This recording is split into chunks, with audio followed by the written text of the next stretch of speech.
We saw productivity going backwards. We saw wages not keeping up with the cost of living.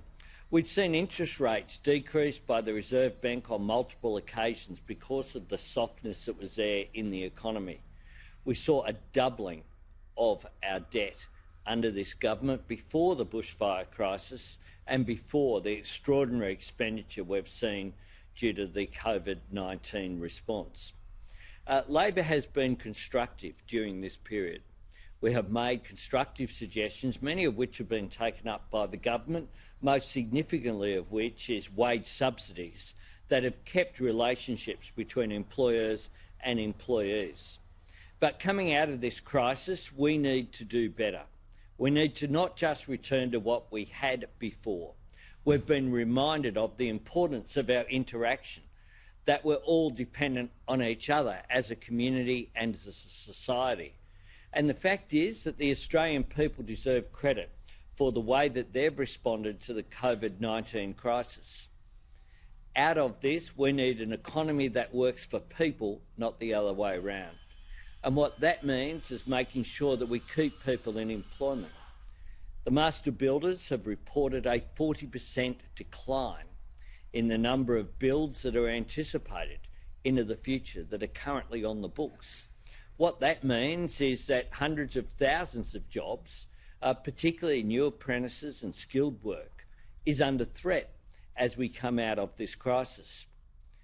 The Prime Minister has said that we'll have snapback. The truth is that that won't occur. We won't wake up one morning and be through this crisis and be back to where we were. It needs government support, and we've been reminded during this crisis that government intervention is an essential component of how we deal with our economy. So what we don't need is a government that says, after this crisis is over, we'll just let the market rip. What we need is a government that's prepared to invest in people, in skills. We made an announcement about Jobs and Skills Australia, making sure that we actually identify the jobs of the future, including in the traditional trades, that will be required, and that we train people such as the young apprentices we've met here today on site. We also need to look at significant investment in social housing. One of the issues that we've confronted during this crisis is how we deal with the issue of homelessness, how we deal with the issue of people at risk, and we've had to engage in extraordinary measures. During the last global financial crisis, Labor invested in 20,000 new or upgraded social housing units.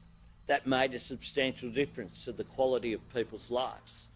And what we need to do, arising out of this crisis, is focus on people, focus on their jobs, focus on their quality of life, focus on the skills that are required. I'm very pleased that Jason has been doing such strong work preparing a very strong housing policy. I grew up in public housing in the inner city of Sydney. I'm very focused on the difference that security of a roof over your head can make to people's lives.